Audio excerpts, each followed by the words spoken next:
Salute, Nick family. Welcome to the Queen's Court. I'm your host, Stephanie, aka Queen, back for another week of Nick Chick Chatter.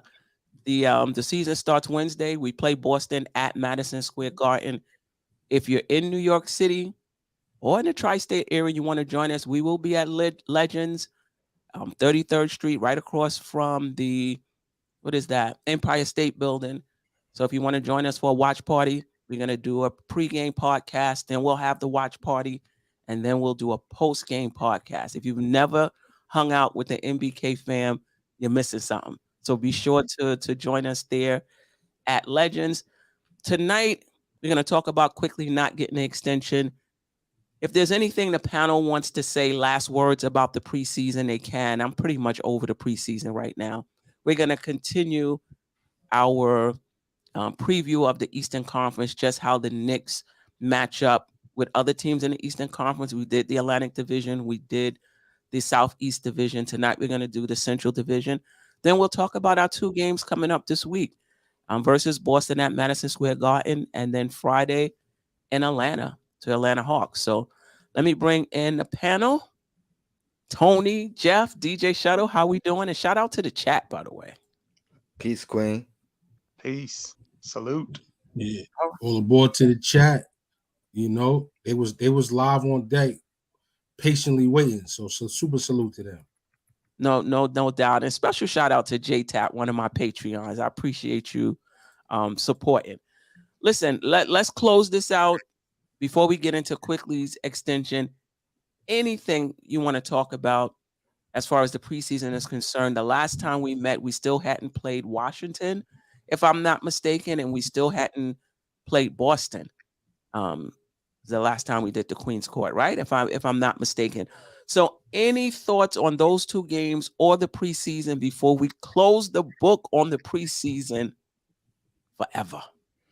I'm gonna say close the book because Okay. that Washington game was bad. You know, granted, and I wish we would have won the last one as well. So Okay. All right. We got to put our behinds in the past and focus on the future. All right. Okay. I'm with that. DJ Shuttle. Yeah, nah. Preseason's only 4 games. Players are hardly playing. Let's keep the season off this week. All right. Yes, definitely. I am with that. So let's move on. Let's talk a little bit about Emmanuel Quickley. The Knicks did not sign him to an extension. As far as I know, we have no indication whether that was the Knicks, whether that was Quickley, what the offer was. Does that mean the Knicks aren't high on Quickley? Did they offer something that Quickley decided, nah, I think I'm going to bet on myself and go to restricted free agency. Somebody's going to pay me. We have absolutely no idea, right? It's all conjecture. We talked about this earlier on Tony Crow's show, Knicks and Bruises. We're going to bring it here to Queen's Court and give y'all some of what we talked about. Thoughts on Emmanuel Quickley not getting the extension? Disappointed, understand, a bit of both? it's a bit of both for me. I was banking on it. I've been calling it all off season, and obviously I was wrong. But from a business standpoint and a Knicks front office perspective, I understand it. You made a good point earlier on on Knicks and Bruises about the RJ's contract and how that may have affected the situation. And to me, that I didn't even think of that aspect of it. But yeah, they don't want to bet against themselves. They're in a position to match whatever he gets moving forward. They're in a position to move him immediately, which they would not have been able to do easily had they extended him now. So yeah, I get it, and I still hope he's a part of the long-term future for sure. All right, Jeff, and then DJ Shuttle. I was under the impression that it was going to get done. I was pretty surprised that it didn't. A little bit disappointed, but just as thinking about it, I think the calculus is with Quickley is, I'm not sure they wanted to pay him huge money. And I think that Quickley's okay with betting on himself, and the Knicks are like, well, if he blows up and has a fantastic year, then we're okay with giving him a bigger money offer. But if he has, if he regresses or if he stays about the same, what kind of offers is he really going to be getting? And can we get him at a more reasonable figure? I mean, so it's the part that puzzles me is that this front office has always been about cost controls. And I think when you put someone in the hands of restricted free agency, that kind of goes out the window, because it just takes one team. It's like the Pacers did with DeAndre Ayton. They just threw him the bag, and Phoenix ended up matching just like that. But at the same time, it kind of was like the end of the relationship there, because Phoenix was like, well, we don't really want him at that figure, but we don't want to lose him for nothing either. And so they actually ended up turning it into some useful depth and pieces parts this summer. So I guess from that standpoint, they did well. But I'm wondering if the fact that the extension would have made it difficult to trade him had something to do with him not getting it. Again, we don't know if it was a Quickley thing, deciding he didn't want what the Knicks were offering, or vice versa. But I'm really wondering if they were like, well, we want to keep our flexibility, and that we, if we need the money, we still have Evans' contract, and it's going to be expiring, so we can just pair those two things together if we need to make a deal where we want to bring in something of significance to get back for him. So I'm wondering if that played into what they were doing. I just hope it doesn't devolve into an Obi Toppin situation where we give up, we end up giving him away for, basically 2 picks that, even if they convey, aren't really worth anything. I am concerned a little bit about the asset management aspect of it, but I can't really criticize them until we see what happens. So we're just in wait and see now with it now. Yeah. DJ Shuttle, I know you was very disappointed and highly upset and pretty emotional on the show earlier. Shout out to DJ Shuttle. Listen, Fridays, 8 p.m. to 10 p.m., 108 Soul. He told me iHeartRadio, but now I've come to find out on all your streaming platforms, 108 Soul. I could have been saying, Alexa, cut on play 108 Soul, and having to go on my phone, get the app connected to all these extra steps. Come on, DJ Shuttle.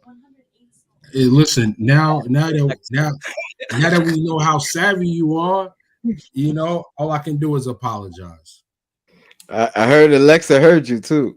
She was playing this. I love it. Alexa play 108 Soul, DJ Shuttle. I love it. Friday night, 8 to 10. Yeah, it's a go. But yeah, I mean, Jeff painted the picture very, very well. You don't want to lose him for nothing.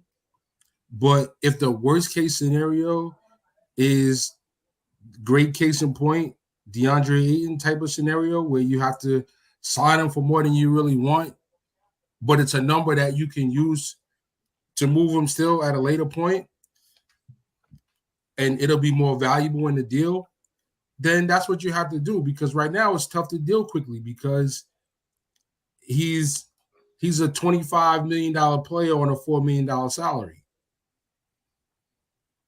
So it's hard to finesse that in a deal with a team. So, I'm not surprised that they didn't extend him, because keeping the flexibility will allow them to potentially, make a move with it. So, I like Quickley. I think he's an amazing backup point guard, and to me, point guard is like backup quarterback. Like, you want to have a great backup point guard, just like you want to have a great backup quarterback.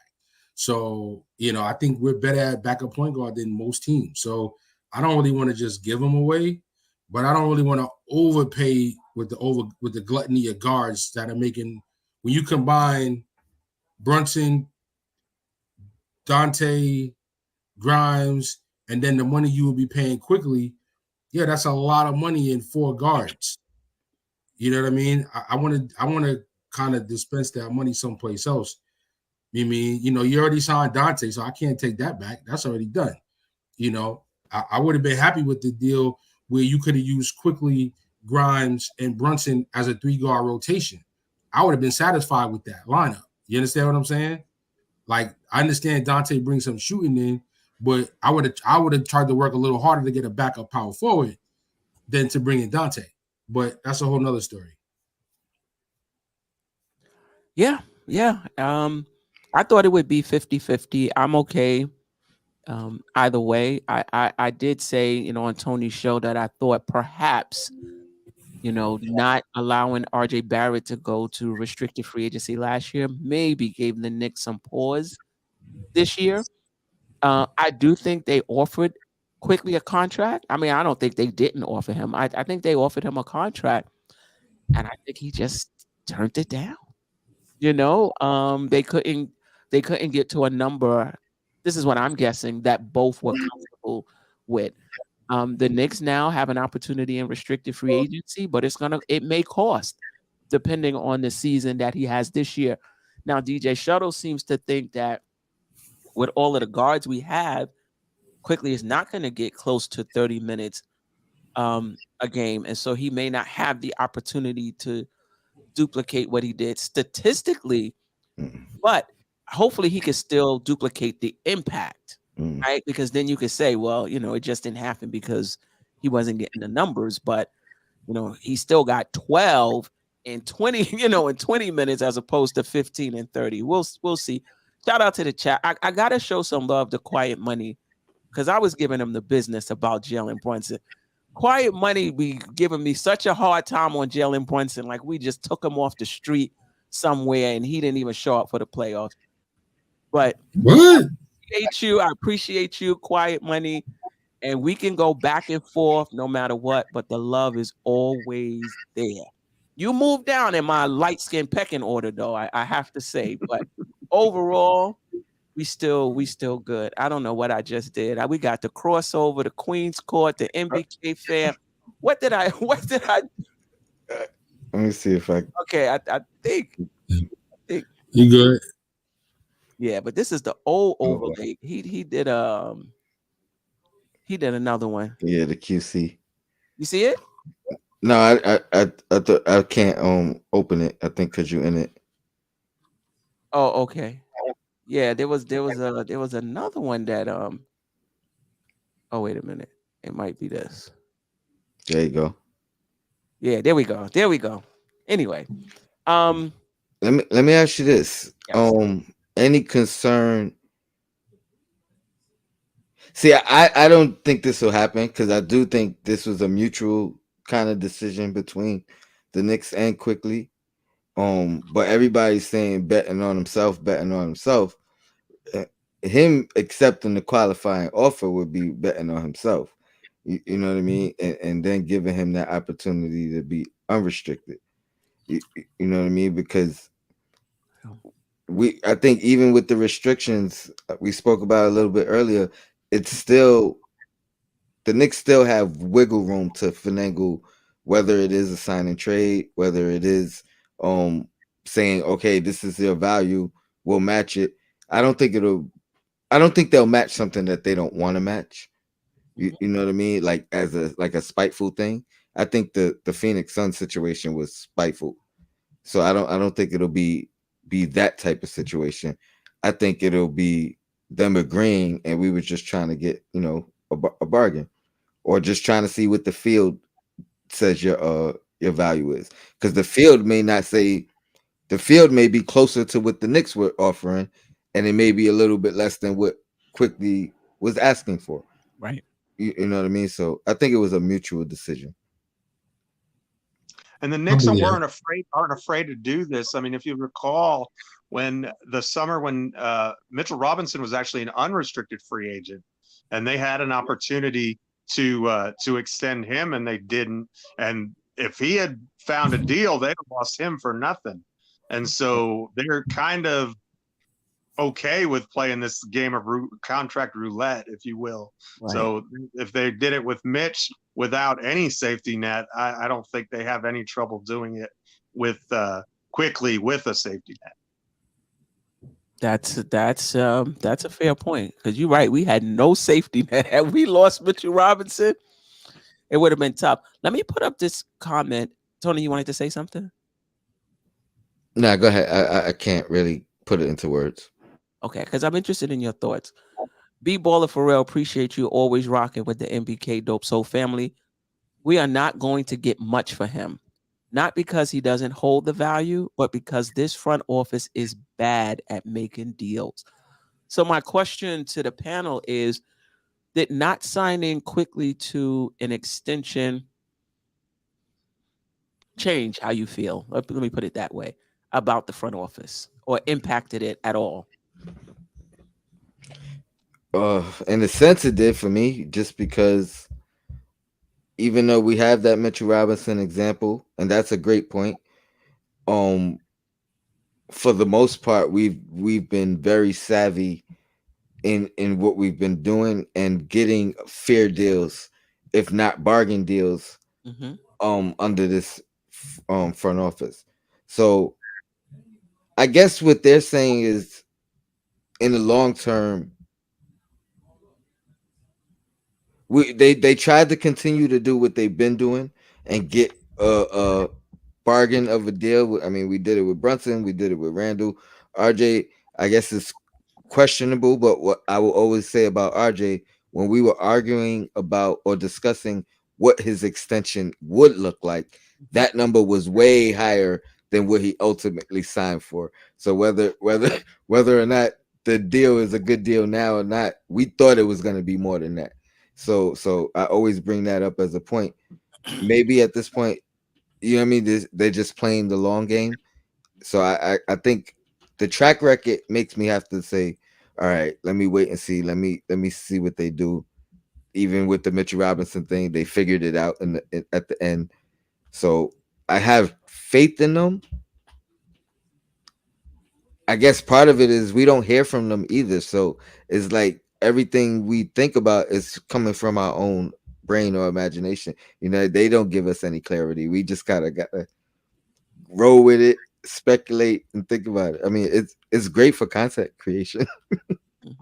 No, it's definitely no leads from the inside, like the leaks and the Twitters and all of the old stuff that used to happen.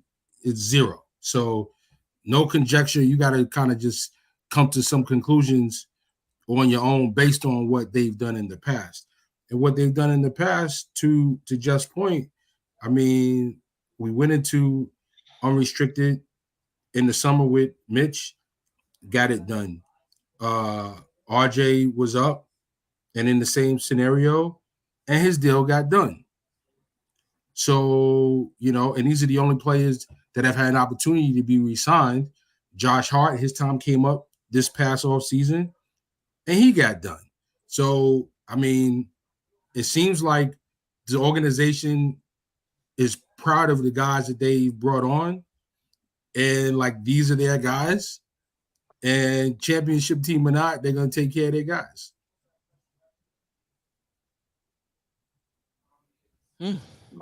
I think with this front office, you have to take the big picture view and see where we were when they took over the franchise and where we are now. And so from that standpoint, we were a disaster when they took over, and we're a baseline of competence now. And so that doesn't mean I love every move that they make, but I think on balance, if we're being fair, we have to say they've done a good job, especially bringing in Jalen Brunson. The current Randall contract, I think, is a steal. Have they made some mistakes? Absolutely, they've made some mistakes. But you know what? Show me a front office. I'll show you a front office that makes mistakes. There's no such thing as a perfect front office. Even Pat Riley in the Heat gave Duncan Robinson whatever ridiculous contract he's making now, and he plays himself off the floor in the postseason on the regular. So, Lowry I too. don't, I don't, and no one would argue that Pat Riley doesn't know what he's doing as far as building a basketball franchise. Bob Myers, lauded as one of the greatest basketball organization men of all time, had the second overall pick and took James Wiseman, and so, mistakes are made. This is my only point. I'm not to crucify anybody, but if you're expecting a front office to have a 100% track record, I don't think that's reasonable. Right. That doesn't mean that they're not subject to criticism when they make a bad move. So I think you can do both things. You can point to the things that don't make sense and be critical of those things and be absolutely fair. But at the same time, if you're judging the front office as a whole, you have to judge them by what their record is, and what their record is what their on-court record is, and that is a team that was in the playoffs like once in a decade, and now that's been there 2 of the last 3 years. I mean, that's a massive improvement. We went from a laughing stock who people like KD and Kyrie wouldn't even take a second look at. We haven't gotten any of these big stars maybe yet, but at least the buzz around the league is that people are at least considering us as a destination now. And that's not something that was happening 4 years ago. And so we've come a long way. We have a long way to go, but I think that they've earned the chance to keep the ball rolling going forward for now. Yeah, to be fair, it's like they gave themselves an extension for judgment, because like you can't really judge them on this move until IQ is ultimately not on the team. You know what I mean? Like at that point is when you could really judge whether they're making a mistake or not, or should have did this or not. But if you even look at the guys that they've let go, who are no longer a part of the organization, they haven't made many mistakes there either. You know what I mean? Like they haven't let a guy go and that guy, and then we're like, oh, I wish we still had him. You know what I mean? Like whoever you want to name, like they seem to be making the right personnel decisions. It's just ultimately how long or how they get there. Yeah, and even with Obi, some would argue when you have this is it's not unique to have 2 players at the same position and you have to choose one and let the other one go. So even if Obi turns into an all-star or all NBA player, it was still the right decision at the time, given where both of them, were at, in my opinion. Anyway, here's another comment I want to ask you guys about. Shout out to Nick Yak, always rocking with the MBK and Dope Soul family. Appreciate you as always. Imagine Quickley shot selection trying to put up points for a contract will be ugly. Do you think this changes how he impacts the game? Do you think he's out to prove something in that it could be detrimental to the team in the sense of, trying to put up points, trying to prove that he was worth it, or not really? You don't think it impacts his game at all? I don't. I mean, it's tough for me because I do think had he signed the contract, whatever it would have been, it would have gave a ease and you know what I mean, something like one less thing to even think about. So it's hard to say, but I don't think he's gonna be out there chucking out there, trying to boost his points per game average. I think he knows he impacts winning, so I don't think that.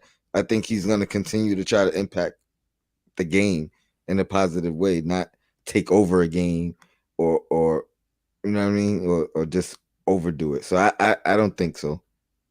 Okay. Anybody else? I don't think it's going to affect it, just for the simple fact if he starts playing selfish hero ball, he's probably going to find himself on the bench, and that does nothing but devalue him around the league. So yeah, you're betting on yourself, but you still have to. I think if he plays his role as effectively as he can and shows that he can do more in the opportunity, and he will have some opportunity because Jalen Brunson's probably not going to play all 82 games. So he's going to get some chances to start and to shine just like he did last year and show, hey, I'm a lot more than this. But I think if you want to get paid, it's a good idea to show that you're a good soldier and that you're a good teammate, because those are the people that organizations want to sign. They want guys who are about the team and are about making the organization better as opposed to just me first. So I think it's in his bench. I think the more successful the Knicks are, the easier it's going to be for him to get a bigger contract. I think if the Knicks are a mess this year and he's a part of that mess, I don't think that bodes well for him. Well said. I gotta use a comparable player, not the exact same player, but the Washington Wizards. They now have a starting point guard who's been a backup his first handful of years in the league. Now they've got Tyus Jones as their starting point guard. Part of why he got the job is his steadiness. You know what I mean? Like, and to just point, like that level of steadiness is what makes you confident. All right, cool. We could use you with a nut like Poole and a nut like Kuzma. You know what I mean? You're just the guy we need for those type of nut jobs. So, there may be a team that needs somebody more settling like that. And the more he can prove it, to just point, the better for him. I don't completely buy that, but like Quickley is like a chip on the shoulder kind of guy. You know what I'm saying? Like, I'm gonna show you kind of guy. And that's not all negative. I'm a bit like that. You know what I mean? Right. Oh, you doubting me? Oh, word, I'm not worthy of the contract? Okay. Y'all about to see. Yeah, y'all about to see how worthy that booking fee y'all are supposed to pay me. Right. You feel me? So like, I wouldn't be totally mad. I mean, I think he's capable of being cool, but I think he's more than capable of going nuts. Let me ask you a question. In restricted free agency, do the Knicks have an opportunity to sign him then, or they have to wait for another team to? No, he could talk to the Knicks first and sign a contract and be good to go. Oh, he could. Okay. Yeah, that's up to him. Okay. But yeah, I would be shocked if he didn't.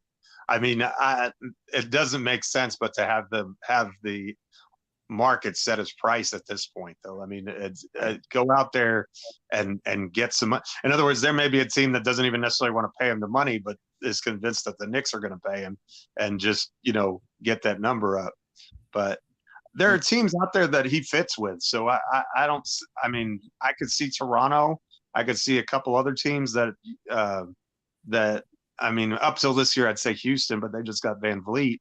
But there are definitely teams out there. Orlando, I think he would be very good on Orlando. So there are definitely, and Orlando has the money to sign him. So, that might be a situation where they say, look, we're just going to take a chance. And if it'll tie up our cap for a couple of days, but it's no big deal.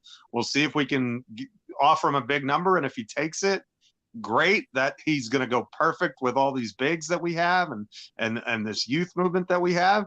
And if he doesn't, oh, well, at least we gave it a shot. Orlando's not usually the place where big name free agents go anyway. So, that's the kind of place where I could definitely see they have a need.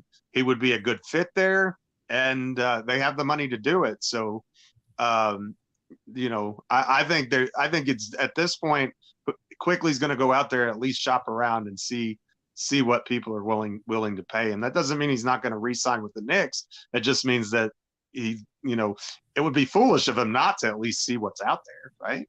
Yeah. No, I agree. I agree. Orlando does have Markelle Fultz, though.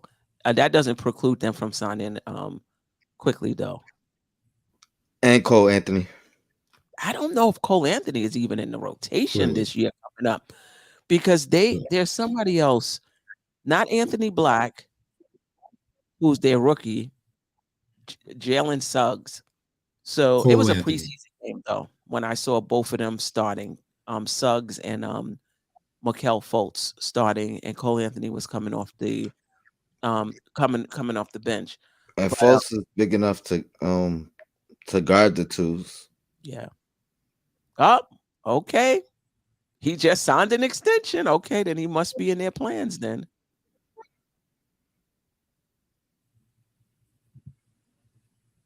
All right. Wow. Anything else on the preseason? Anything else on Quickley before we get to the Central Division and then start talking about our upcoming games with Boston and Atlanta? No, and I just remember, I think it was like a small extension too, like small dollar amount, like 3 years, 33 or something, Okay. something like that. 3 years, and they 50, playing 3 year, 50 million. Oh, 50? Okay. Okay. All righty. All right. So we're gonna finish up our comparing the Knicks roster with the Eastern Conference. We're going by division. We did the Atlantic Division. We did the Southeast Division. So now we're gonna do the oh, it worked this time. Okay. We're gonna do the Central Division, and basically the questions on the table are: how does the Knicks roster match up to the roster of the other team? Who wins the division series, or what do you think the division series would be? And is there any particular matchup you're looking you want to see? So we'll start with Milwaukee. So I got this depth chart from ESPN. I know other websites have depth charts and it might look a little different. I don't know if these guys are going to start or not, but we do get a good sense of who's on the roster. So for Milwaukee, looks like Dame Lillard, looks like Malik Beasley they have starting over Pat Connaughton, Chris Middleton, Giannis Antetokounmpo, Brook Lopez, and then off the bench, Cameron Payne. I think he last played in Phoenix, if I'm not mistaken. Pat Connaughton, Marjon Beauchamp. I hope I said that right. He was a rookie last year, so it seems like he's going to be in the rotation. Jay Crowder, who didn't play a lot actually last season, but seems to be in the plans of the new coach, Bobby Portis, we know. Ty Washington, Robin Lopez. So Robin Lopez is on the team as well. And I have the Knicks in the middle, so that way we can, actually see our roster as well. So just talking about Milwaukee, just your thoughts on the Knicks division series, season series, I should say, against Milwaukee. Yeah, they're gonna be tough. I mean, toughest. They in our bracket too for the playing tournament. The in-season tournament. In season. Yes, yeah. Let me thank you for that correction. Yes. In season. I mean, they're a tough match. That rookie is pretty good. He was one of the guys on my draft board, my sleepers last year. Beauchamp. And he looks better. He looks like he improved from his rookie year already. They're a tough matchup that I'll be looking forward to is probably Dame and Brunson, because Brunson's gonna have to make him work and try to get him off the floor on the offensive end just as much as he's gonna be a problem for Brunson. And I guess Randall Giannis could be just as compelling. I mean, Randall's trying to bring himself up to a superstar level. You know what I mean? He's already all NBA 2 out of 3 years. So he's trying to make his mark. And obviously Giannis is Giannis. So those are the matchups right there, the two top guns. Yeah. Let me bring Sim in before we move on. I hope he was ready. You was ready, Sim? Yeah, I'm ready. I wasn't sure. Just come on in, Sim. Whenever you come in, just yeah. Yeah, I was checking something. I had to check a schedule on my phone or something. Okay. All right. Yeah. Yeah, we just started doing the Central Division. We went over the preseason. We didn't have much to say about that, and then we talked about Quickley, which we talked about on Knicks and Bruises, and then you did your show prior to this, and you talked about it as well. Yeah. All right. Anybody else want to comment on the Knicks and Milwaukee? Listen, let's keep it real. The team looks tough. Tone, I know we don't want to put anybody in a pedestal, but there's not many teams that we're going to face, and it looks like a 5-0 shutout for the starters, but this looks like a shutout. They got 5 players. You go head-to-head, they're winning 5 out of the 5 matchups. Wow. That's how I see it. You mean the individual matchups amongst the starters? Okay, got you. Yeah, got you. yeah. It's a 5-0 shutout. Middleton is coming off an injury, so we might have a chance at the small forward. And Brook Lopez is getting older. He ain't getting younger.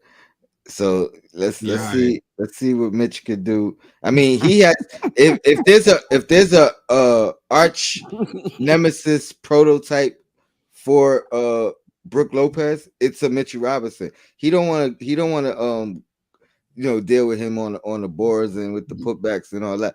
So I would say, like, he's a good rebounder though. Yeah. And the thing about Mitch is Mitch has a hard time committing to playing centers who shoot the threes, because he's always cognizant of the drivers and wanting to be back and help. So he gives up those shots a lot.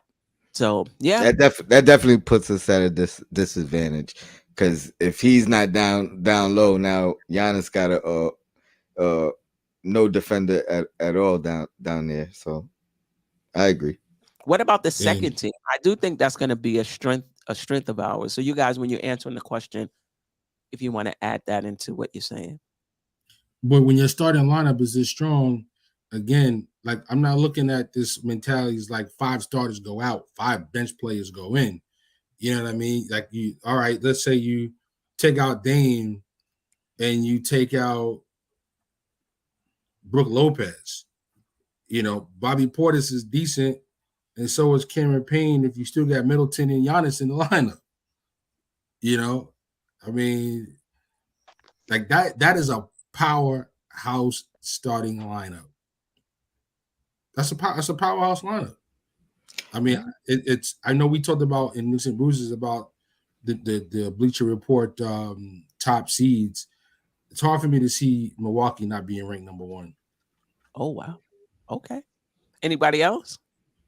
Well, isn't it true that Milwaukee is the only team we didn't beat last year? Yeah, but we played them close. Yeah. We did. I'm just saying that to me, there's nowhere to go but up, right? The worst we can do is the same as we did last year, right? And I actually think maybe I'm a homer for sure, but unabashed and admitted. But I think not having to worry about Brunson getting guarded by Drew Holiday is a plus for us. I mean, as far as matchups are concerned, Brunson can't guard Dame, but Dame can't guard Brunson either. And so, and I think Quickley would be the one who got the assignment on Lillard. Not the Quickley and Grimes, whichever one is in the game, is gonna be primarily matched up with Dame anyway, defensively, and I'm sure that they'll probably cross match too. But I think Brunson can cook against any of those guards. So from that, and I think Drew, with his size and his defensive player of the year ability, I think that's severely limited what the Knicks could do in that matchup. So from that standpoint, it's not going to be easy, but I could see a scenario where it's actually a little bit easier for the Knicks to get some things done than it has been in seasons past, just because the defensive strength is not going to be as high, in my opinion, with that unit. Now, they can score the ball a lot better. I mean, Dame is otherworldly with Giannis. I think that's definitely going to be scary, but and Dame's kind of fragile sometimes too. So maybe we luck out and he doesn't play a game or two, and then all of a sudden, Brunson looks even better. against a campaign. So, That's for sure. We shall see. you know, I was gonna. I'm not saying we're going to sweep the season series or anything like that, but you know, like I said, we didn't win any games last year. I think that there's a possibility that we get one. We'll see. And I'm it's sorry. not a team I want to see in the playoffs in the first round. That's for sure. I'll say that. Anybody Yeah. else? I mean, we're talking about Milwaukee, right? Yes. I mean, just looking at that, I mean, that starting lineup is crazy. Is this Malik? This is Beasley's first year there? Yes. First Is year it, there. is it his first year? I believe He might have been there at the end of the year last year. maybe. Okay. Yeah, maybe he was there at the end of the year. I mean, this is a tough lineup to guard. Tough lineup to guard. They've got a guard also, right? Lillard he's got a guard Brunson.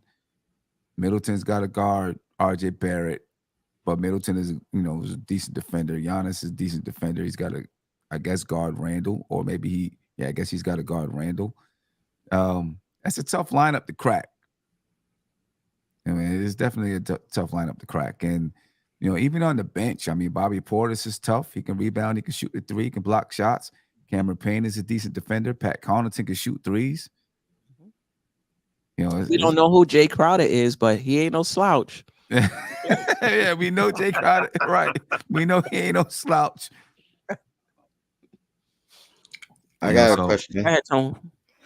Is I know it's highly unlikely, and you guys coach, so maybe that's something you would never do. But can you see? Would you ever change your starting lineup for a matchup?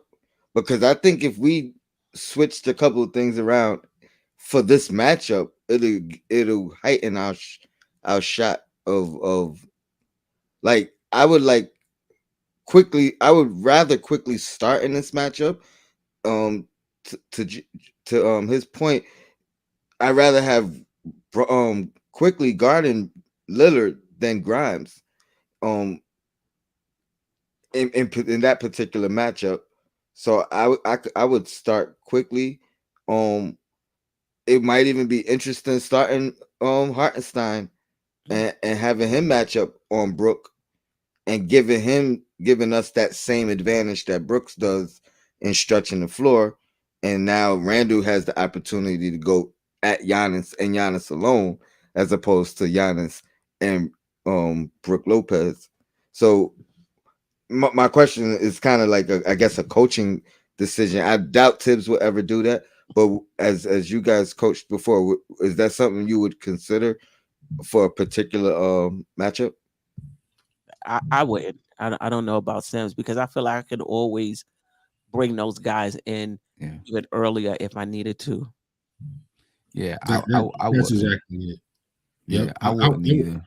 If it's the playoffs, and maybe it's a 7-game series and you're down 0-2 and you see it's not working, all right, cool. Then, you might be prone to like, all right, we got to shake it up. We got to figure something else out. But in the regular season, no, I'm just gonna bring the guys in maybe a couple minutes earlier than I might normally bring them and shift it that way. Sim? Yeah, I wouldn't change my starting lineup. The only way I'm changing my starting lineup is if it's something that like I'm so inept with talent. You know what I'm saying? That nightly I'm changing my lineup because of matchups or something like that. But if I feel like I have my starting unit and I'm comfortable with this unit, I'm not changing it. I can always take a quick hook of a player, so I wouldn't do that. Anything else on Milwaukee? I do think we're a deeper team. And I get what you're saying, DJ Shuttle. They'll still have, it's not going to be wholesale substitution. So even when we bring in our second unit, they'll probably have one or even two of their starters in. I just like our bench. I'm pretty high on it. But yeah, I mean, the Knicks might get one game. I don't know if we played them 3 or 4 games this season. Probably 3. I would think 4 because they're in our division. I mean, in our in season. So I would think that would qualify them to play 4 times anyway. Yeah, we might So play them 4 times. And so I would say 1-3. I say the Knicks get 1. But yeah, this is tough.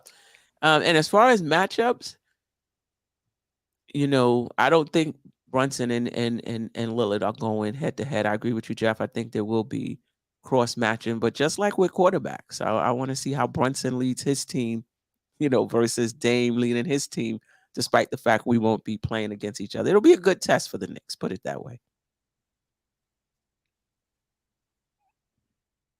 Anything else on them before we move to Cleveland? I'll say 2-2. Okay. All right. Okay. 2-2. Woo. I hope so. I hope so. Yeah, I ain't mad at you. If we go 2-2, to me, that means, well, I don't want, depending on the situation. Like if it's like, they had people out and we went 2-2, that's one thing. But if we straight up, we played them 4 games, they had everybody for the most part, we had everybody, and we go 2-2, then I'm expecting that, we're the 3rd best team in the Eastern Conference. No doubt. No doubt. You know what I mean? Yeah. Yeah, no doubt. Excuse my video panel in chat. I'm not sure what's going on with this flickering. I got to figure it out tomorrow. All right, let's move on to Cleveland. They finished 4th in the Eastern Conference last season. So as ESPN has the starters as Darius Garland, Donovan Mitchell, Max Strus, who played for Miami last season, Evan Mobley, Jared Allen. On the bench, they have Donovan Mitchell again, so I guess he'll be playing the backup point guard as well. Karis LeVert, Isaac Okoro, George Niang, I hope I got that right. Damian Jones, I have no idea who Damian Jones is. Imani Banks, Dean Wade. Imani Banks is a rookie, I believe. He played okay in the preseason. Craig Porter Jr. He was one of the best people in the preseason. Yeah, so your thoughts on Cleveland? They've made some changes. We've made a change. So just your thoughts on our matchup with Cleveland. We'll go straight down. Tony, Sim, Jeff, DJ Shuttle.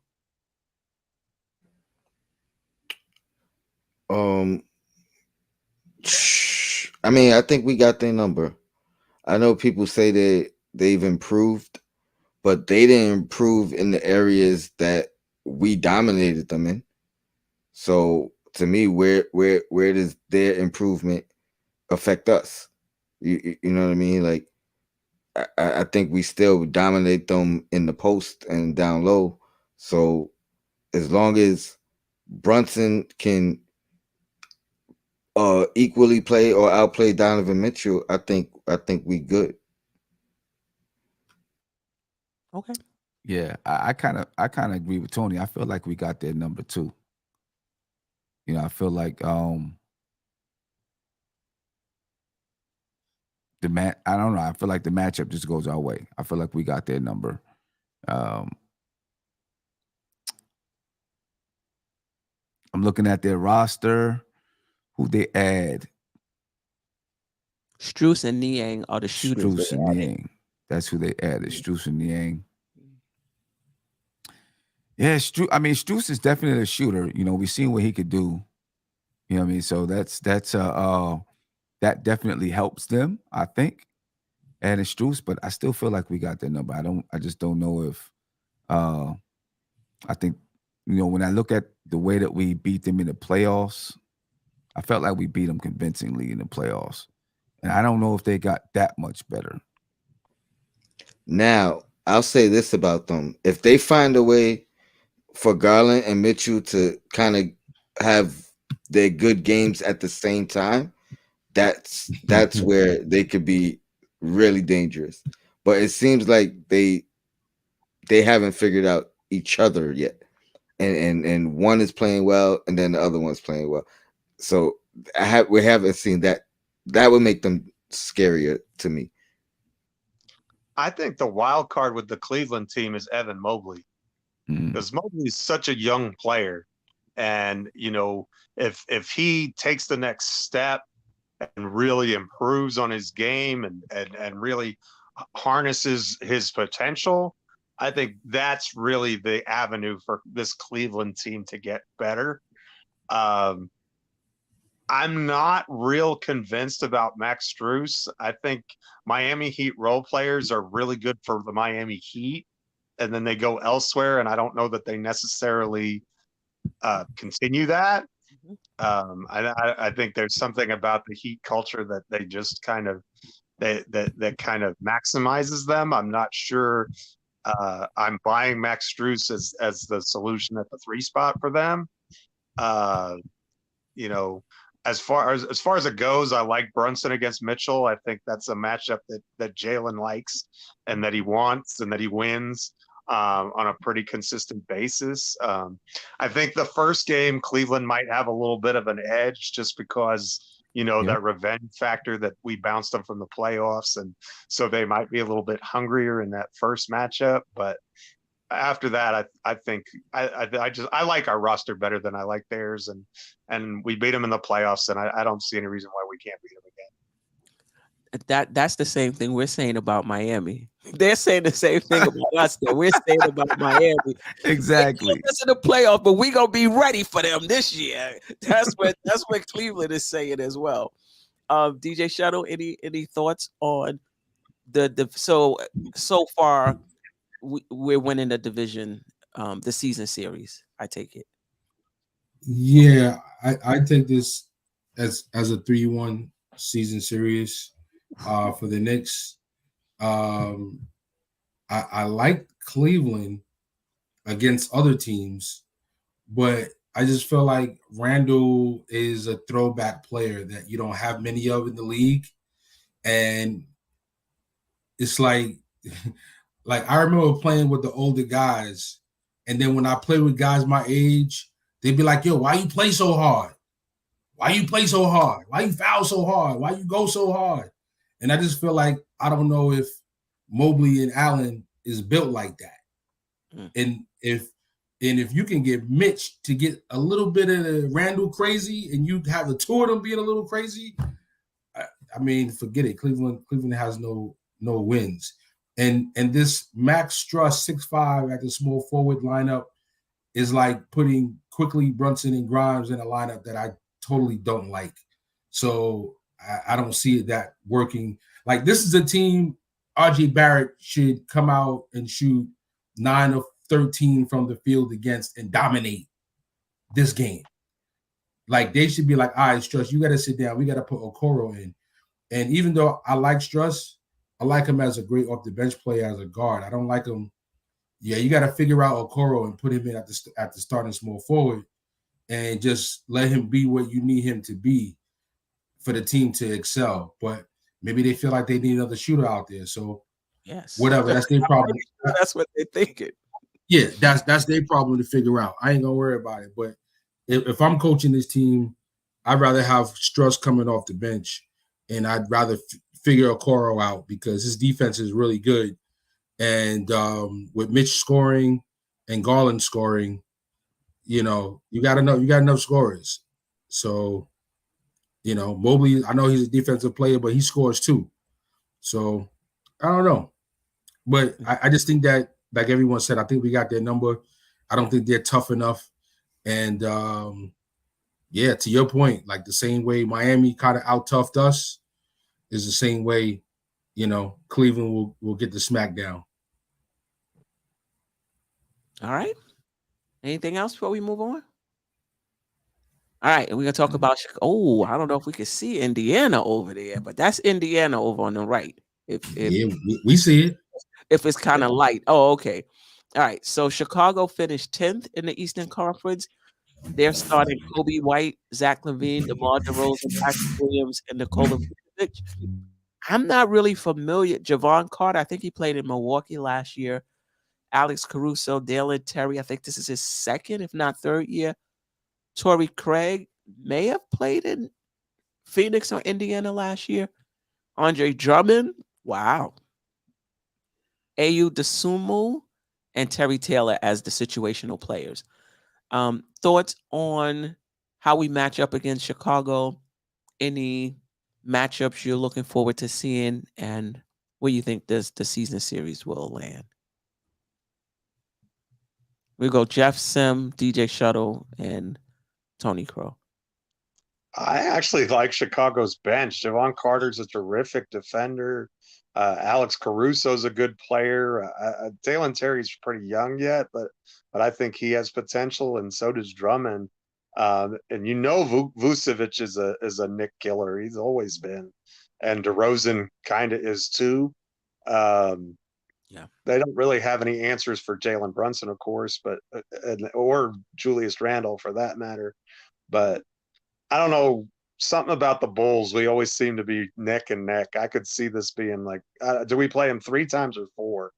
If it's 3, I say it's 2-1. If it's 4, then I'd probably split with 2-2 against Chicago, just because they always seem to pull some nonsense against us and pull out a win when they shouldn't.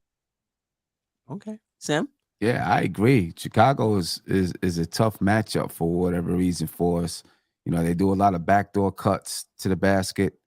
They got a guy in Zach LaVine that, can create his own shot and score on multiple levels. And I think we struggle with. And then they got DeMar DeRozan, who, he can match up with RJ, or he can match up with Julius Randle. I think they have a lot of versatility with that team. Vucevic spreads the floor a little bit, so he can pull Mitchell Robinson out from the basket, which opens up, cutting lanes for those guys to cut off the ball. Then you got Alex Caruso, who finds a way to hurt us. Every time when he plays against us, because of he's such a good defender. They probably will put Alex Caruso on Jalen Brunson and try to shut him down, from the top of the key, and then we're going to be forced to have to guard Zach LaVine, DeMar DeRozan. I think it's a tough matchup. They have a lot of versatility on that team, and I also think they're going to figure out. They might figure out a little bit better how to play without Lonzo Ball, right? And I think they might be a little bit of a tougher matchup this year. So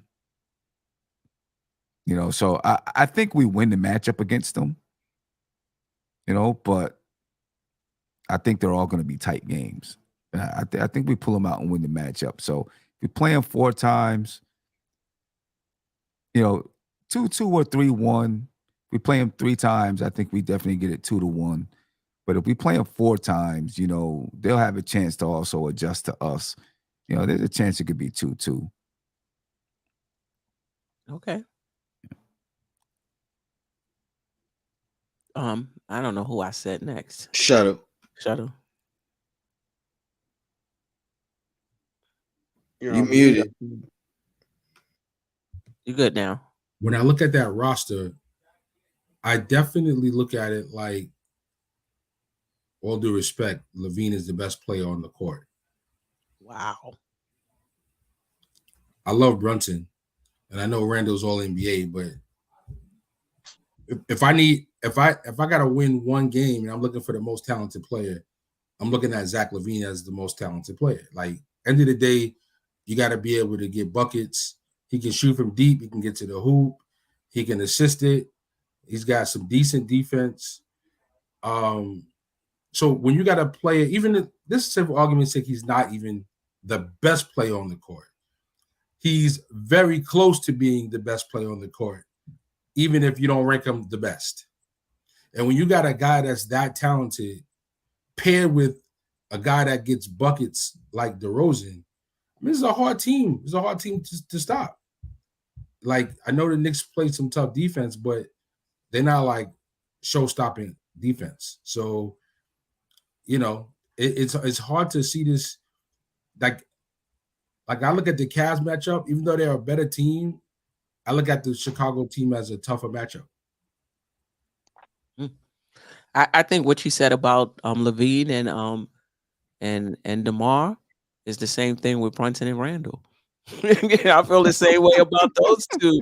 about those two guys. So I guess if they're gonna cause us headaches, Brunson and Randall are gonna cause them headaches Yeah. as well. Tony? I think Levine has to be the best player on the court for them to beat us. And that's still not a guarantee. I feel like we could have multiple people, different people have a bad game per se, and we could still beat Chicago. But for Chicago to beat us, I think they have to be led by Zach LaVine. So I think we win the series. I think it'll be a tough matchup, but they got no rim protection. So I think that's where we could just really dominate them, attack the rim. No, Patrick Williams is not a good defender and rim protector. He's a good defender, but he ain't protecting the rim. Mm-hmm. So that's what I'm saying. And their bigs are not protecting the rim. So I think that's one of our biggest advantages with multiple guys that could kind of attack the rim on this team. And I think if they're it's too much that has to go right. I feel like for them to beat us, they either have to be on fire from three from that particular night, and they do have a couple of guys. Kobe White could shoot it. Zach LaVine, obviously, Vucevic. But those are the two things that scare me. Do they get hot from three? But I feel like any team that gets hot for three could beat us. Like, it don't matter who it is. And that's the truth right there. and that's league wide though. That ain't just us. So I feel like, Zach LaVine is the guy that we got to stop. But Brunson could potentially have a bad game. I think we could still win. Or Randall could have a bad game. I think we could still beat them. You know what I mean? Like, I feel like we have a bunch of guys that we could beat them with one of them having a bad. Yeah, you went out. Your mic went out, Tom. Oh, I'm sorry. I don't know if they have it where their main guys could have a bad game and they still beat us. Yeah, I mean, we got more guys that can drop 20 than they do. Yeah, so, I'll give us the win 3-1, 3-1 or 2-1, whatever. How many times we play them? 4 times. Now this next matchup. I mean, well, some guys are going to have to take a step up. So, Indiana finished 11th in the Eastern Conference last year, but I wouldn't sleep on them because before Halliburton went out, they were in the thick of things in that Eastern in the Eastern Conference. Would they have fallen off anyway? I'm not sure, but their starting lineup is Tyrese Halliburton, Benedict Mathurin, Bruce Brown, who played for Denver Nuggets last year, a big part of their championship. Obi Toppin, we're familiar with him. At the 4, Miles Turner at the 5, and then their bench, TJ McConnell, Andrew Nembhard, Buddy Hield. Is that, how do you pronounce it? Is that Jarace Walker? I think so. Okay. And then Jalen Smith. And then situation, they got some really good situation. Aaron Nesmith, Isaiah Jackson, and Daniel Tice. So to me, this is a pretty balanced team, in terms of starters, bench, situational. Thoughts on Indiana? Sam, we'll start with you, Tony, DJ Shuttle, Jeff. I know DJ Shuttle. What time is it? 9:44. Indiana, they definitely have talent. There's no doubt about it, right? With Tyrese Halliburton, Ben Mathurin, Obi, talented athlete, Miles Turner. They definitely have talent. Bruce Brown, you know what I mean? He's a guy that knows how to get some things done, play that high level,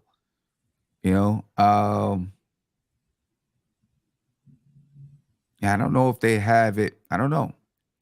I mean, matching up against us, I still feel like we should win the matchup, right? I think we should win it 3-1. They'll probably get one. Tyrese Halliburton, they'll probably, I'm sure they'll put him on Jalen Brunson, right? But I still think Jalen Brunson should, be able to, get his points, get his buckets, and do the things that he does. Quentin Grimes may have some trouble with Benedict Mathurin. RJ Barrett should get his over Bruce. Julius Randle should win that matchup against Obi Toppin, but he's going to have to play some defense and make sure Obi Toppin's not cutting backdoor and those things. Miles Turner will probably outscore Mitchell Robinson, but I still think Mitchell Robinson should be a big factor, right? Get it 10 points, 10 rebounds against them. Looking at the benches, DJ McConnell, he's always a thorn in the side of the Knicks. You know what I mean? So he's going to do a couple of things. Buddy Hield is a guy you got to watch out for. Everybody else, I think Nembhard is all right. Everybody else I'm not that worried about. I think we should win the bench matchup. I think we should win this matchup 3-1. Although they're a young team, sometimes, young teams like this give the Knicks trouble, especially if they're doing a lot of running, getting up and down the floor. They got, spry legs. You know what I mean? But I think we should win the matchup 3-1 against Indiana. And if it's any consolation, Obi didn't get extended either. Right. Just saying. He didn't get his extension. I'd see Shuttle looking at me like, so he ain't supposed to. Just saying. Juan B is trolling us. He said every year seems it's always 4-0, 3-0 teams. Knicks would be the most winning team. Right. Hey, listen, Juan B for the record. I'm giving it to the Milwaukee Bucks 1-3 or 3-1 rather, or Milwaukee 4-0 versus the Knicks. So there's that for your impartiality. Juan B, I definitely hear you. I don't know. It's early in the season. We giving the Knicks the excited, man. We excited. Anybody else thoughts on I think the bench should be the determining factor, to be honest, because I think we don't match up particularly well against them. My matchup would definitely be Randle and Obi. Like, sure. I want to see that like more than anything. Let me say this real quick, Tone. Mm-hmm. Anybody who doubts Julius Randle's ability to play defense, not his willingness, his ability, you're gonna see it in this game. Yeah, you're gonna see his defense in this game.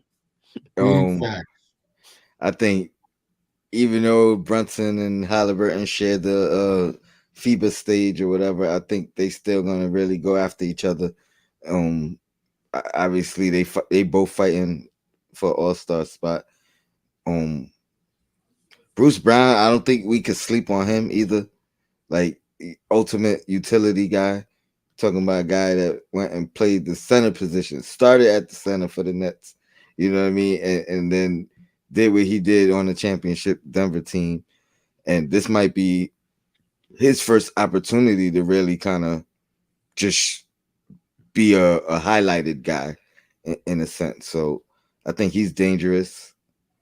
And Miles Turner, he's an excellent shot blocker and can stretch the floor and negate some of what Robinson does protecting the rim. So I think these games are won in the second unit. I do think we win that second unit battle, but I'll still go I'll go 2-2, honestly. Yeah, that Miles Turner presents the problem or the challenge Brook Lopez does, and that is Mitch doesn't really like to go out there. Not that he can't guard him on the perimeter. I mean, he doesn't have the greatest foot speed, but his instincts is not that. And then you can also argue that maybe he's told to leave him out there, and protect the rim. But that's always a challenge to Miles Turner, Mitchell Robinson around the 3-point line. But the good thing about him is not like he's hitting 4 or 5 a game, right? Turner, he might make 2 or 3. Anybody else want to comment on Knicks, Indiana? Julius Randle, just don't get dunked on and don't get embarrassed, please. No. Don't get banged on. Don't. Just Obi might be looking to do it. Yeah, I ain't even mad at that. You said might be? Obi might be looking to do it. I mean, We'll see. Randall, We'll see. I mean, Obi's a nice guy. He's now bringing cookies to Indiana's practice. You know what I'm saying? So he might not. I don't know, or maybe he got a little bit of anger in him. So see, but I think with this matchup, it all depends on the pace. I think if the Knicks can control the boards and keep it a slower tempo game, I think New York is going to win that game 10 times out of 10. Well, if we get into a track meet with these guys and running up and down the floor and it's 145 to 138, we're not winning that game. So I think it all but we're a very good rebounding team. Randall is a much better rebounder than Obi, and Mitch is at least going to hold his own, and our regards are excellent at rebounding as well. So I think that the key stat to that is going to be rebounding and turnovers. If we take care of the boards and take care of the ball, I don't think we have a problem with Indiana in any of those games. If we don't, then they're gonna steal at least one from us. Yeah, it's definitely a difference in styles. I forgot they were ranked. I forgot where they were ranked in fast break points, but they definitely want to get up and down the court. So yeah, that's true. Who's going to be able to play their style the most? And guarding the 3-point line against these guys, I mean, everybody. I mean, Halliburton hits, Brown hits, Turner hits, Buddy comes in off the bench, he hits. Sniper. Yeah, so and that was a real weakness for this Knicks team last season, defending the 3-point line. So, to me, that would be the biggest concern on the defensive side. So when he plays the Knicks hits, he can't shoot against anybody else. But TJ gonna have a 7 for 10 from 3 games. No, he's an all-star when he plays the Knicks. Every time, especially at the Garden. Every time. So did Buddy Hield come off the bench in the preseason? Because I know last year he was starting, and I thought Mathurin was coming off the bench. You're right. I think they changed it. Buddy Hield wanted an extension. They weren't able to come to an agreement. And what I heard was they're looking to trade him if they can find a partner. Yeah. And so it seems like Benedict Mathurin has just kind of moved into that starting lineup. Okay. Yeah. All right. One more team. Then we can move on to our 2 upcoming games. And that's Detroit. 15th, last in the Eastern Conference. I think the Knicks won every game 4-0. It seemed like we played them like 12 times every time, especially in the beginning of the season. Every time you turn around, we was playing Detroit. But anyway, they're starting Cam Cunningham. What's that? Arthur Thompson, Bojan Bogdanovic, Isaiah Stewart, Jalen Duren. Off the bench, Monte Morris, Jaden Ivey, Alec Burks, Isaiah Livers, Marvin Bagley III. And then situational, Killian Hayes and James Wiseman. Wow, they got some good talent over there, but they're very, very young. I think I don't know about 4-0, 3-1. Any thoughts on this matchup? I'm gonna say the Knicks better not take this as a gimme game and take them serious, because they are a dangerous young team that nobody's talking about, that gives them nothing to lose, and they could just go out there and play. So, but yeah, I think I'll say 3-1. I think they sneak one, maybe first one. I think they definitely can get one. I mean, with these young players that get up and down the court, Cunningham, Thompson, Ivy, Duren. Man, I like Duren, man. I was excited thinking the Knicks were going to draft Duren and replace Mitch with this guy. We did draft him. Well, they were going to draft him, keep him, and replace Mitch with him. You know what I mean? So I was very, very disappointed by that. This guy, I mean, he had some monster games last season and seems more skilled and more physical than Mitch really wants to deal with. And that's definitely a game where Mitch definitely I give the match to Duren over Mitch. But collectively as Is a it team, experience though? Mitch ain't that good. His experience is like whatever, because his talent level is not that high. So, Durant has a higher motor, higher talent. I mean, he's stronger, he's more athletic to me. I mean, I think that guy's like, he's a comer. Like, he's going to be the future top center in the Eastern Conference. Like, he's going to zoom past Mitch. Like, by one more season, he'll be past Mitch easily. But I think collectively as a team, last year we saw if there's any team that cannot stop Randall, it was the Detroit Pistons. So, I look at this as, Randall's gonna be like, all right, barbecue chicken when he sees the Pistons on the roster and the schedule. So, Randall, go for 40, go for 50. You know what I mean? Get your numbers. This is when you're supposed to do that. Yeah. Anybody else? No, I think for the most part, I think it should be an easy matchup for the Knicks. Right? I think they should. When is the last time Detroit? What was the series last year? I think it was 4-0 Knicks. Was it 4-0 last year? I believe so. Yeah, I'll give them 3-1 because, you don't want to be disrespectful. I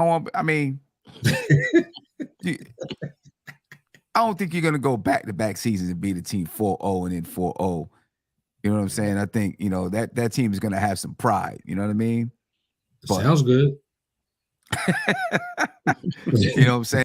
Listen, if we expect to be, one of the best 3 teams in the Eastern Conference or top 4, top 5, Detroit shouldn't be on our radar.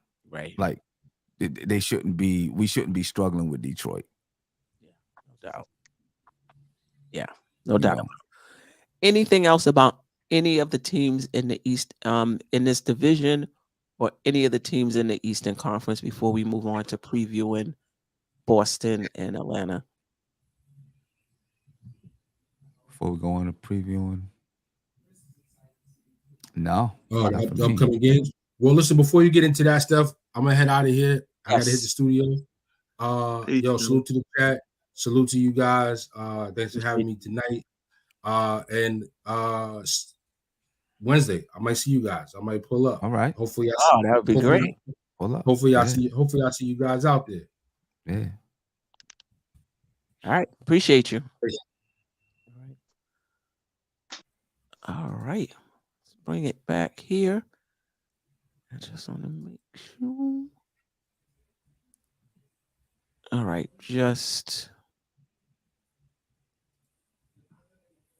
This is the one from last week where what happened to the Sam, this is what happened last week. What happened? No matter which one I chose, everybody wasn't in. It does this ever so. Oh, so here's why. Okay. Because how you can create layouts, right? So when you create certain layouts, you can tell that layout to only put 3 people in or only put 2 people in. Okay. Right. So some of the layouts, if you selected it, it only has 2 people or whatever in it. Which layout do you want? This one? Because I can adjust it. The one right before, now. But I can't find it. Because but if you want it to be under, I can adjust the layout right now so we can add another video. It doesn't matter because I was gonna show this just real. So let me quick. Because the one we just used, how many? It was 4, then 5. What happened to it? Just left? I don't know, but I'm adjusting this one right now, so you should be straight. And we should be able to do it. Ladies and gentlemen, isn't it a treat when you get to see, when you get to see it in action? Right. You get to see it in action. There we go. This is in what action, we used baby. last week, and I actually liked it. Whoop, there it is. So we just Magic. gonna preview, Sim. We're gonna do the pregame at Legends. I At know, Legends. would usually do a pregame show, but we'll do it live at Legends Wednesday night. So be sure to have your notifications on. We'll be back at Legends for the pregame and postgame, Sim, And post game. Yep. and postgame. And post game. And if you're in New York, you're in the tri-state area, come join us for the watch party. Legends. What was that? Is it 5 West 33rd? 6 West 33rd. 6 West 33rd Street, right across from the Empire State Building. Wednesday, October 25th, 2023.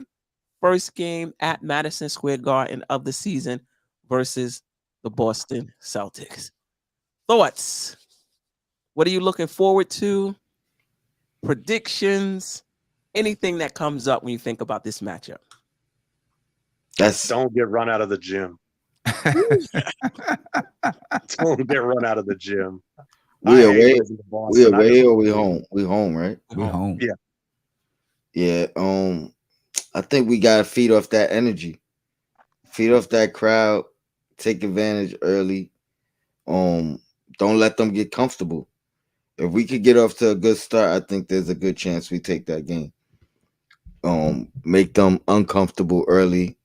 Try to make Jaylen Brown go left. you know what I'm saying? Put that ball in the left hand. That's a turnover. I think there's a good. I still think we match up well with them. With the recent additions, with the upgrades to the team, I still think we match up well with them. But let's just make it a early statement. You know what I mean? So when I say early statement, first win of the season, but let's start off from first quarter on. Yeah, I'm with What's your that. prediction? I think we take it. We take it. Okay. Sim? Yeah, I think the energy is going to be high in the Garden. I think the Knicks they're going to be pumped, ready to go. So I think we're going to take the game. I think it's going to be like 2 years ago, or a couple years ago when the Knicks played when they first went to the playoffs with this Fournier's team. here, right? Yeah. And they beat them in like triple over. I don't know if we're going to go to triple overtime, but I think it's going to be a tight game, and the Knicks are going to get it. But in order to do so, Quentin Grimes is going to have to defend what's his name over there? Tatum. Jason Tatum. He's going to have to really defend Jason Tatum. You know what I'm saying? He can't be he's got to be on his game. Defend Jason Tatum. And he's going to have to make Jason Tatum work a little bit too. He's going to have to knock down shots. You know what I mean? To make Jason Tatum have to guard. So we don't have, they got a lot of length, right? Guys with long arms. The more that they can stay in the lane and not have to respect that 3-point line, the tougher it's going to be for us. You know what I mean? So I think Quentin Grimes got to knock down shots, make Jason Tatum work. Whoever Jaylen Brown is guarding, make that guy work. We know he's a good defender, but still make him work anyway. You know what I mean? Julius Randle, if KP is guarding him, which I think it'll probably be Al Horford, right? If they're going with the bigger lineup, if they're going with the lineup where Jrue Holiday is a starter, then maybe it's Jaylen Brown. Yeah. Right?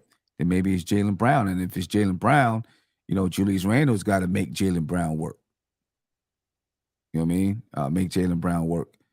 So now you're talking about on the other side, Mitchell Robinson is going to be guarding KP. Another one of those problems where Mitchell Robinson's got to be out on the perimeter because KP can shoot it. He's going to knock it down. So Mitchell Robinson's going to have to be on his game defensively, breaking down, closing out on KP because, he's going to knock it down for sure. Yeah, for sure. You know what I'm saying? You don't want to let him get hot because that'll be a problem.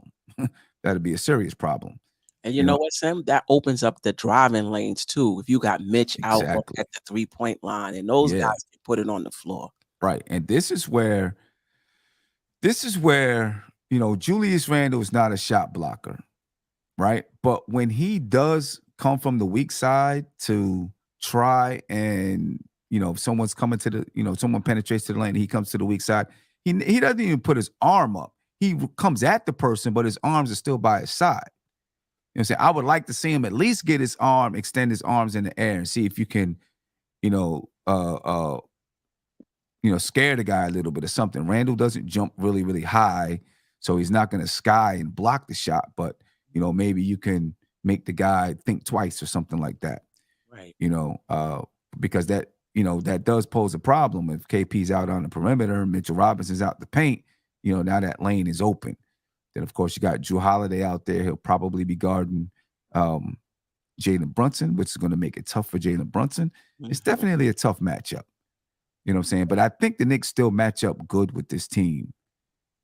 It just got a little tougher to defend them. I think the Knicks have to go, the Knicks' strength should be scoring inside. That should be their strength against this team. I think they have the ability to do so. They just got to capitalize on it. And they got to guard that three-point line. The last time we played the Celtics in the preseason, they knocked down a bunch of threes. We got to guard the three-point line, and we got to hit the threes that we take. We can't allow them to hit 19, 20 threes, and we hit 10. Right. Or we'll be blown out the building.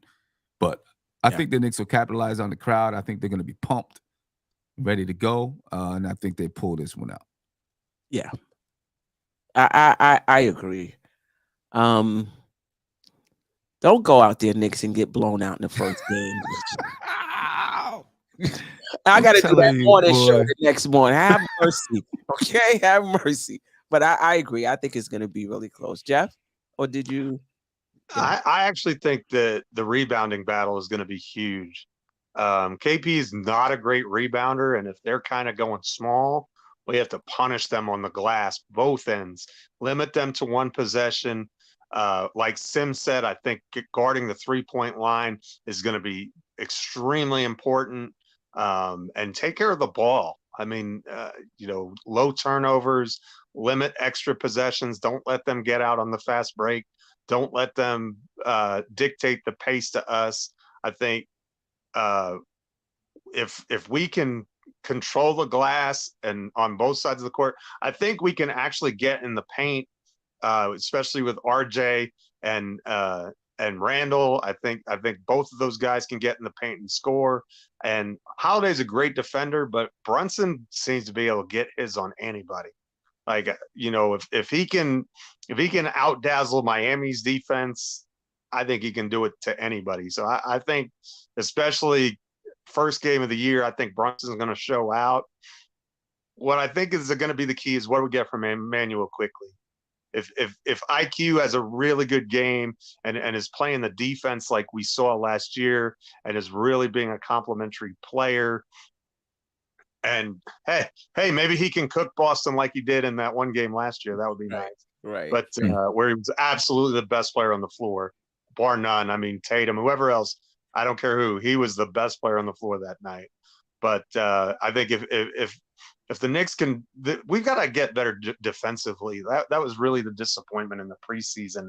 And I don't know if it was just a matter of matchups or what the situation was, but if we have poor perimeter defense and it's a track meet and we're just letting them get the shots whatever shots they want, it's going to be an awfully long night for us. I don't make predictions because when I pick the Knicks, I'm always wrong.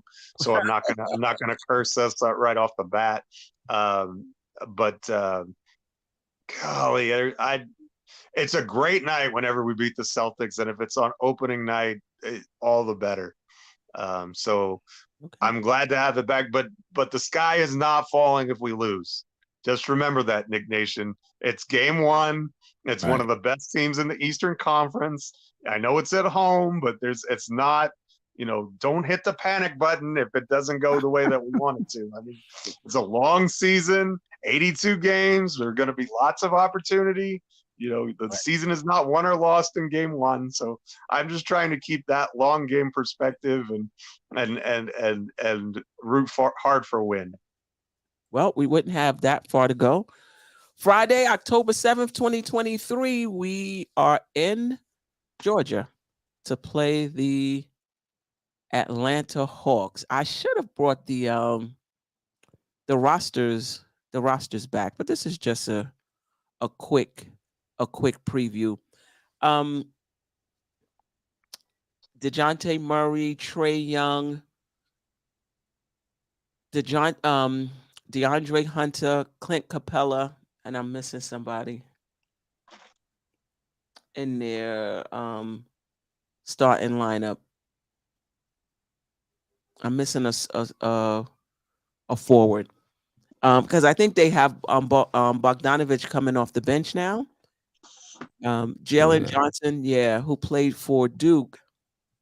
Do they have a Okongwu then? Okongwu also plays behind Capella. He was signed to an extension as well. But there's a lot of hype about Johnson. Remember when he slipped? He slipped off the Knicks to 20 and Atlanta took him. Yep. And there's talk that before the season ends, he'll probably be in that starting lineup over DeAndre Hunter. But he's in the rotation though. But I'm missing a forward. I'll get it. But just your thoughts on our matchup with Atlanta in Atlanta. I like our chances more in Atlanta than at home. But I feel like because I feel like we still have that chip on our shoulder that they beat us. But at the same time, I do think that they all have a chip feeling like they're undervalued as a whole. So it's gonna be a tough matchup.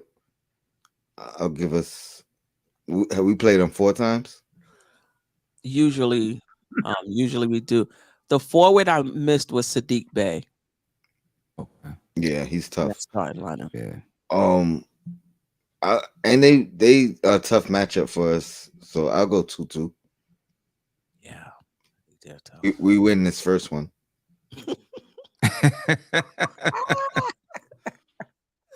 Yeah. They're a tough matchup. They're I don't like playing against them because that Trae Young pick and roll with Clint Capella. I mean, it gives us issues. Yeah, it gives us issues every time that we play them. And they got shooters that can spread the floor. So it's always a tough matchup, and it's tough to defend those guys. And I think they do have a chip on their shoulder, and they want to prove to everybody that a couple of years ago wasn't a fluke.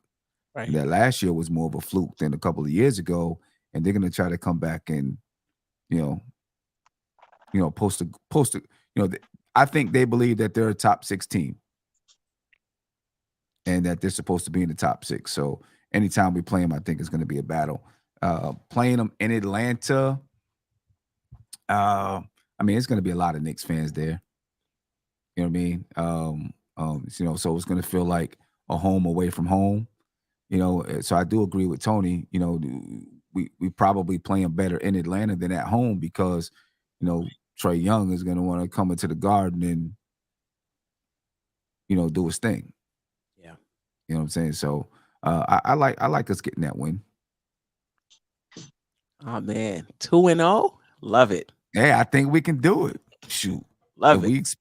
If we supposed to be the team that we say we can be, we should be able to start 2-0 against these guys. That's a good point. Jeff, or did you go already?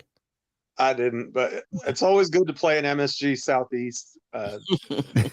There'll be more Knicks fans than Hawks fan there probably. Yeah. But the Hawks are tough, but we really struggled with the Hawks when they could just load up. Well, really, we struggled with them in the playoffs because if you remember that season during the regular season, we clobbered Atlanta. We had their number. Yes, we did. We had their number. And then that's why I think everyone was so disappointed. Like, oh, this is the perfect playoff matchup. And then, and then we got destroyed because they just loaded up on Randall and dared everyone else to beat it. Well, you can't play the Knicks like that anymore. You can't just load up on Randall and hope that everybody, because Jalen Brunson will beat you. Right. And the leprechaun is a pain in the neck, but he can't stop Jalen Brunson. He can't guard a fence post. I mean, he's terrible on defense. So if he's got to deal with Jalen Brunson, one of the best offensive operators in the league, now they'll probably put Murray on him. So yes, they will. They can cross match there, but that makes it incumbent upon Grimes or DiVincenzo or whoever else to put Young in the blender or the trash can, as my son likes to say. But, right. But we need to make him work defensively for sure, and then hopefully. I think one of the weaknesses last year was that Murray and Young don't really blend together that great in the backcourt. It's just kind of like they take turns because they both need the ball in their hands to be most effective, I think. Right. And so I know the one game last year when they beat us, Murray was like on fire at the Garden, I think it was. He was superb against us. So we need to be good defensively, but really, I don't think they have an answer for Julius Randle, and they can't just load up on him like they could in the past. I think it's a great opportunity for Julius to showcase that this is going to be his third All-NBA season in four tries.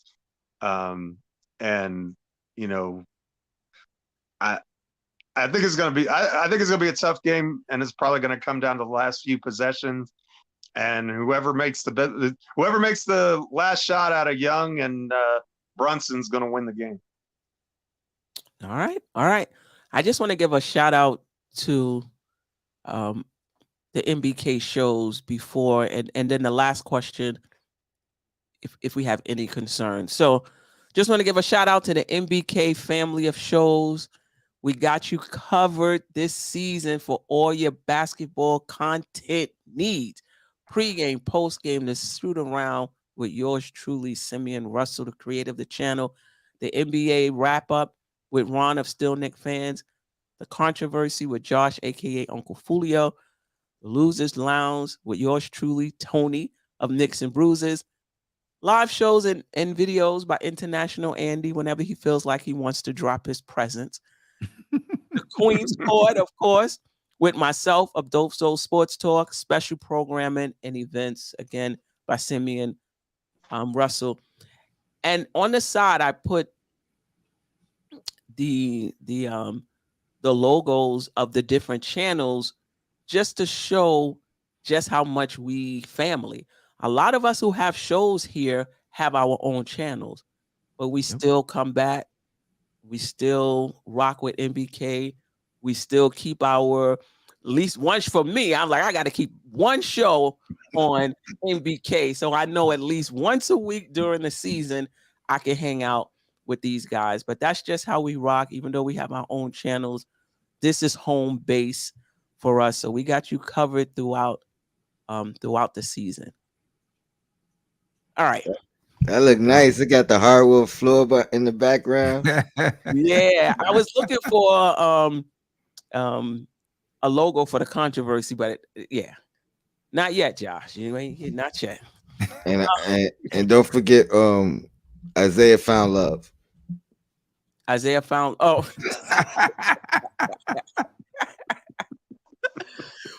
All right.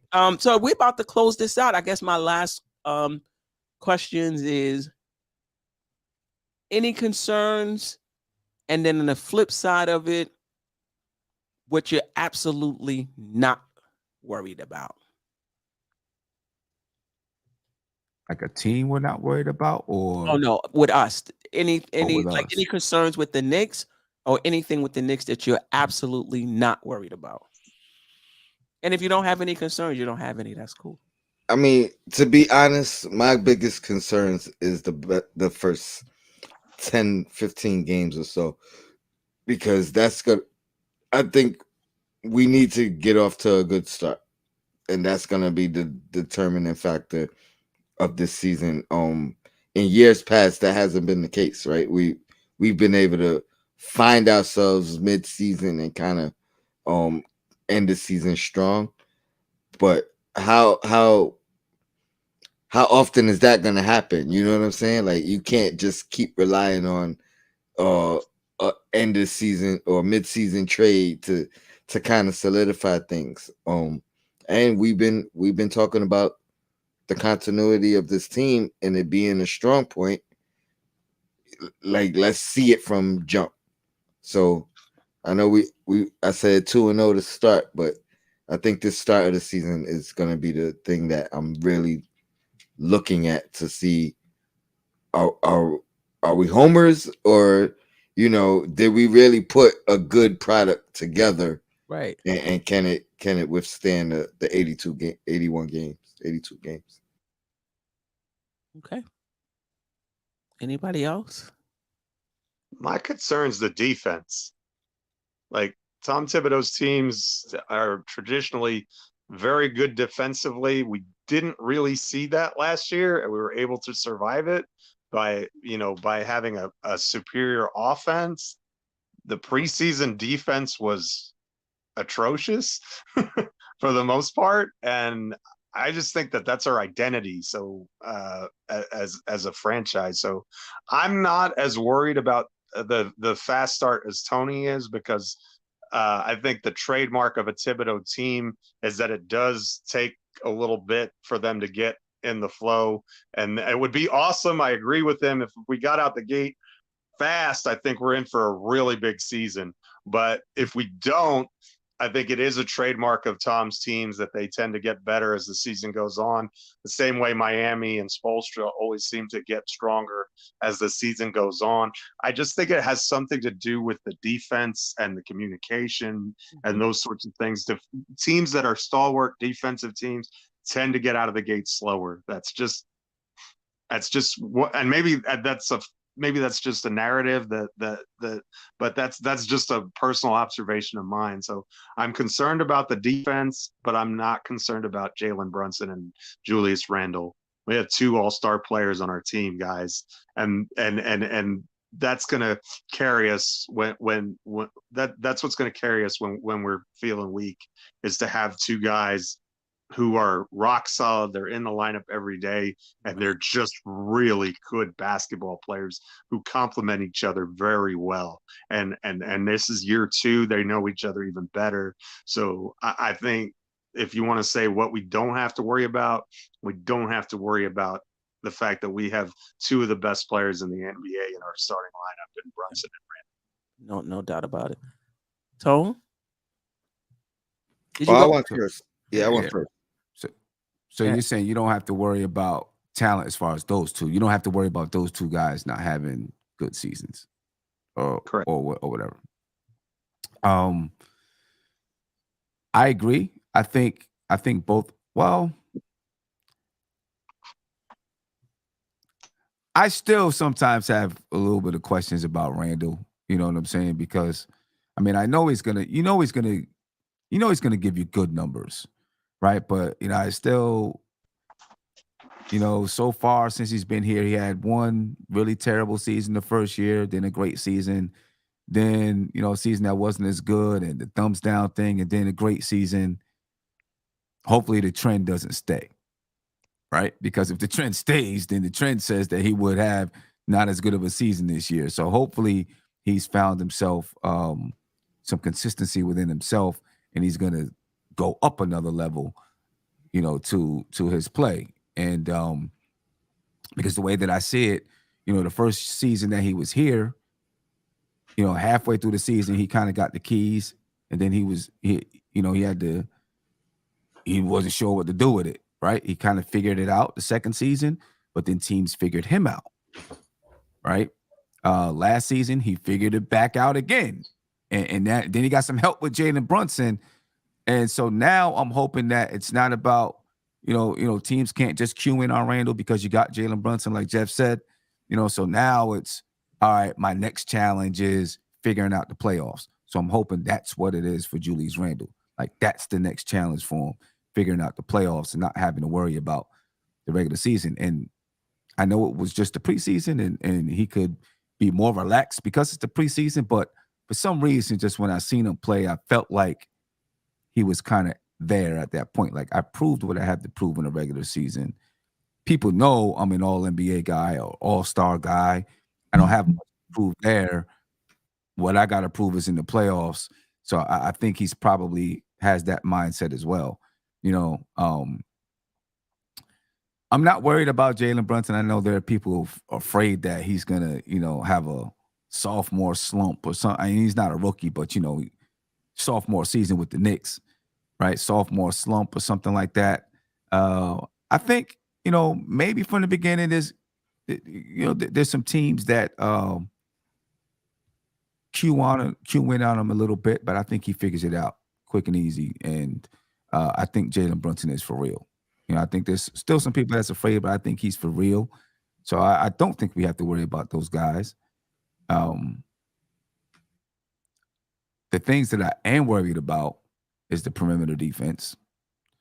I'm worried a little bit about the continuity of the second unit because I think, with the addition of Dante DiVincenzo, I think they've got to figure some things out. And if Evan Fournier is playing at the beginning of the season, they got to figure that out too. And then if he's sticking with the staggering and the rotations, I think they got to figure that out.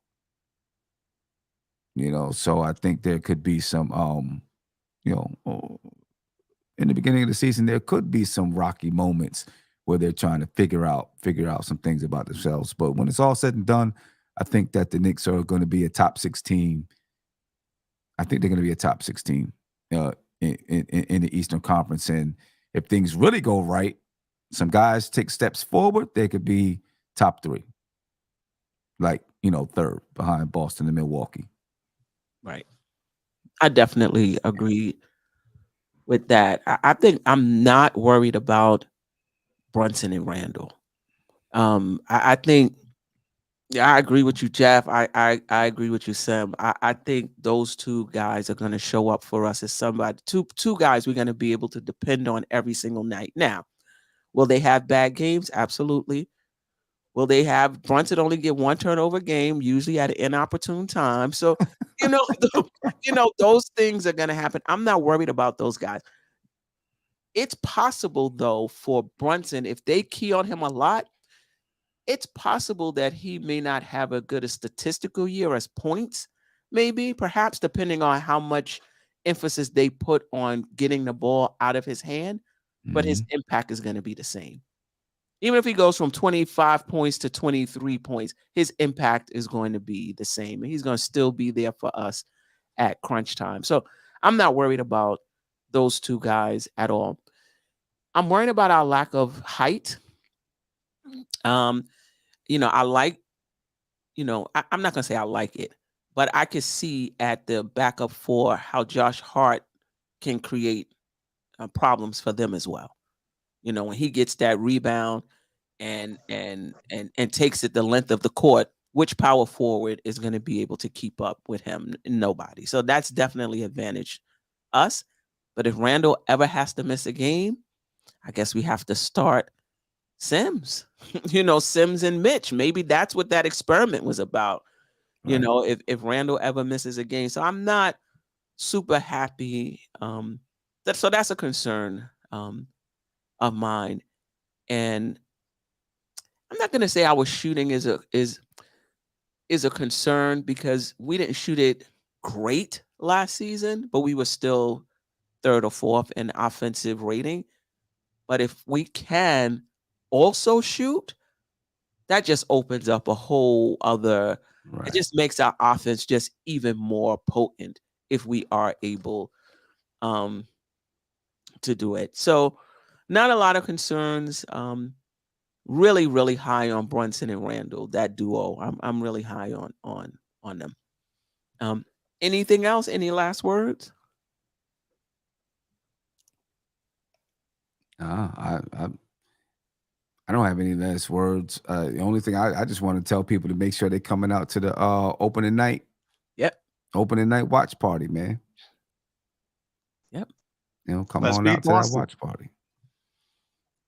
Yeah, definitely. Let's beat Boston. But I'm telling you, if you're in that tri-state area, if you've never been to an NBK event, you're missing out. Gotta come through. You're missing out. That's all I'm gonna say. You're missing Gotta out. come through. Yeah. Yeah. And Legends is a really good spot too. And the food is good. And the food is Food good. is good. Yeah. You The know, drinks is strong. and you know They don't they need to be one way or the other. right. And you know they're just accommodating over there too. Yes, You know, yes, they are. really accommodating. Yeah. Whether we're gonna be downstairs or upstairs. Yeah, I'm not sure Okay. because you know there's still gonna be some soccer games going on. So Okay. you know, I'm hoping that we're gonna be downstairs. I like it. I like it being downstairs better. So hopefully Yeah. we'll be able to get to downstairs. Yeah. Hopefully, we will. Well, we're out of here. Let me put up my last slide. Thank you for watching. Follow me at BKSteph33 at X, formerly known as Twitter. Be sure to like, comment, share, and subscribe this show right here. Appreciate the replay gang. Those that watch the Queen's Court afterwards, I appreciate you. Subscribe to my channel, Dope Soul Sports Talk. I forgot to drop the link, but just search for it on YouTube if you haven't subscribed already. Tony Crow is at Knicks and Bruises if you haven't subscribed already. And we will see you the next time.